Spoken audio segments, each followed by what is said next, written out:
दोस्तों नमस्कार। दोस्तों आज मैं पुनः हाजिर हूँ आपके सामने गीता ज्ञान का दूसरा अंक लेकर। कल हमने चर्चा समाप्त की थी। हम ये चर्चा कर रहे थे कि गीता को 3 वर्गों में वर्गीकृत कर सकते हैं।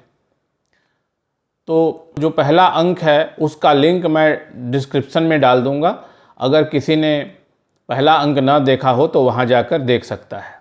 मैंने कल का अंक अपने कुछ दोस्तों के साथ शेयर किया था और वो लोग कहने लगे, अरे भाई तुम तो बाबा बन गए। तो मुझे लगा कि कहीं आप लोग भी मुझे बाबा ना समझने लगे।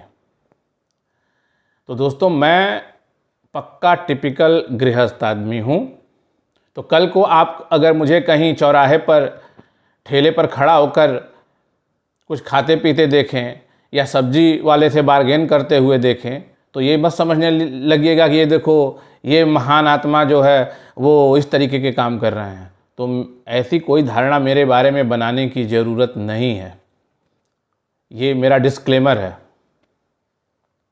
और सही पूछिए तो गीता का ज्ञान जो है गृहस्थों के लिए ही है। ये हार्डकोर गृहस्थ के लिए ही है गीता का ज्ञान। अगर भगवान को सन्यासी बनाना होता अर्जुन को तो ये सारी बातें क्यों सुनाते? फिर तो वो उनको कुंडलिनी शक्ति को जागृत करने के लिए कहते और ये कहते कि जाके किसी कंदरा में बैठ जाओ। लेकिन उनको निष्काम कर्म की शिक्षा देनी थी। तो इसीलिए ये शिक्षा तो गृहस्थों के लिए है कि आप अपना जीवन, हम और आप अपना जीवन जीते जीते ही मोक्ष को प्राप्त कर जाएं। अब मोक्ष की आवश्यकता क्यों है? तो ये जिंदगी क्या है? 4 दिनों की चांदनी फिर अंधेरी रात। इसमें सुखों दुखों का चक्कर, मोह माया का चक्कर हमेशा घेरे रहता है। आदमी 4 दिन के लिए खुश रहेगा, 10 दिन के लिए दुखी हो जाएगा। कभी उसे कोई परेशानी आती है, कभी कोई परेशानी आती है। कभी वो कहीं संघर्ष करता है, कभी कहीं संघर्ष करता है। बुढ़ापे के संघर्ष अलग प्रकार के होते हैं। फिर उसके बाद वो उसकी मृत्यु हो जाती है और फिर वो नया जन्म लेता है। इसी तरह से हम पिछले हजारों लाखों जन्म हम लोग ले चुके हैं और आगे पता नहीं कितने जन्म, अनगिनत जन्म अभी लेने हैं, जब तक कि हमें मोक्ष न मिल जाए। क्योंकि मोक्ष ही परमानेंट विश्राम है। तो उसी तरफ हमें जाने की कोशिश करनी है। क्योंकि कोशिश ही, प्रयास ही पहला सीढ़ी है। और आज हम इसी प्रयास की चर्चा करने वाले हैं। तो हम सब एक ही ट्रेन पर सवार हैं और मैं भी आपका एक सहयात्री हूं, आपका ड्राइवर बिल्कुल नहीं हूं। तो चर्चा शुरू करते हैं। गीता का उपदेश चल रहा है। भगवान अर्जुन को बहुत ही गंभीर उपदेश दे रहे हैं, जिसमें साधना, योग, उपासना पद्धति और इंद्रियों पर नियंत्रण की बात चल रही है। लेकिन अर्जुन तो ठहरे एक मानव। यद्यपि वो महामानव थे, फिर भी वो भगवान तो नहीं थे। अब तो वो डर गए कि भाई भगवान तो इतना कठिन रास्ता बता रहे हैं, ये योग का, इंद्रियों के को वश में करने का, तप का, ये कैसे हो सकता है? तो उन्होंने भगवान से कुछ प्रश्न पूछे। वो प्रश्न हम सबके हैं। तो वो प्रश्न पहले हम पढ़ते हैं। योऽयं योगस्त्वया प्रोक्तः साम्येन मधुसूदन, एतस्याहं न पश्यामि चञ्चलत्वातिस्थितिं स्थिरां, चञ्चलं हि मनः कृष्ण प्रमाथि बलवदृढं, तस्याहं निग्रहं मन्ये वायोरिव सुदुष्करम्। इसका अर्थ है, अर्जुन बोले, हे मधुसूदन, जो यह योग आपने समभाव से कहा है, मन के चंचल होने से मैं इसकी नित्य स्थिति को नहीं देखता हूँ। क्योंकि हे कृष्ण, यह मन बड़ा चंचल प्रमथन स्वभाव वाला, बड़ा दृढ़ और बलवान है, इसलिए उसका वश में करना मैं वायु को रोकने की भांति अत्यंत दुष्कर मानता हूं। तो अर्जुन ने हमारा और आपका ही क्वेश्चन पूछा।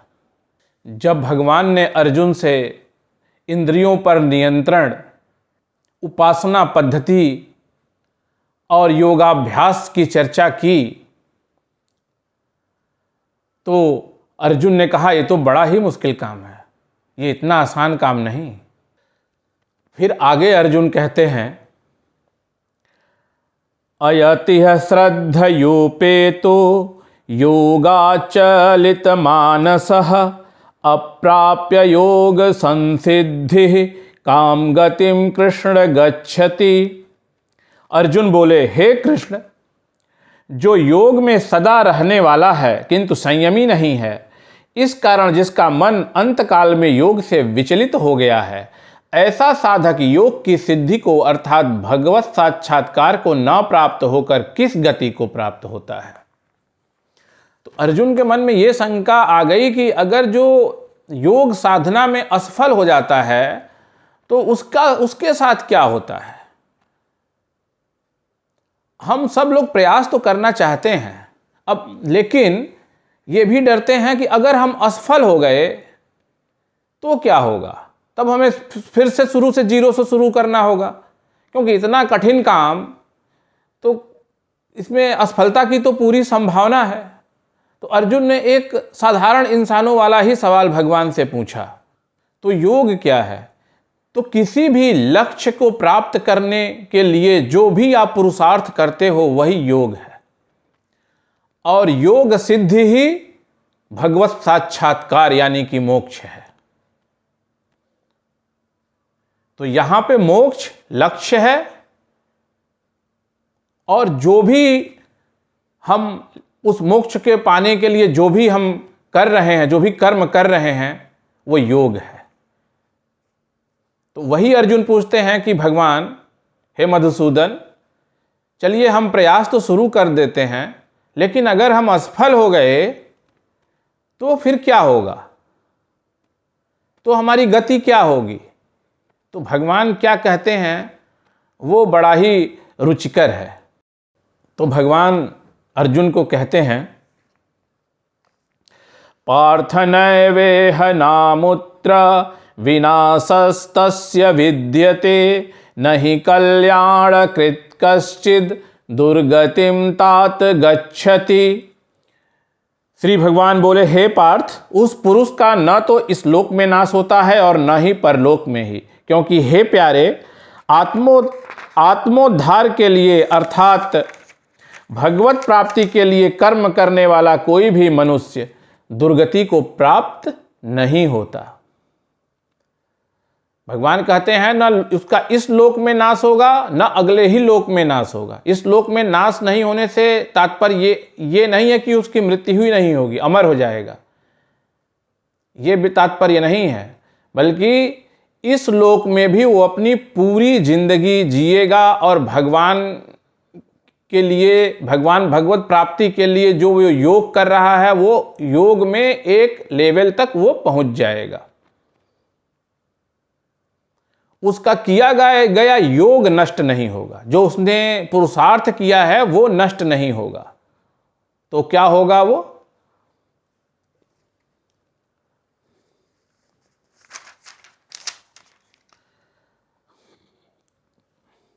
प्राप्य पुण्य कृताम लोकानुसित्वा स्वास्वती समा शुचीनाम श्रीमता गेहे योग भ्रष्टोभिजायते।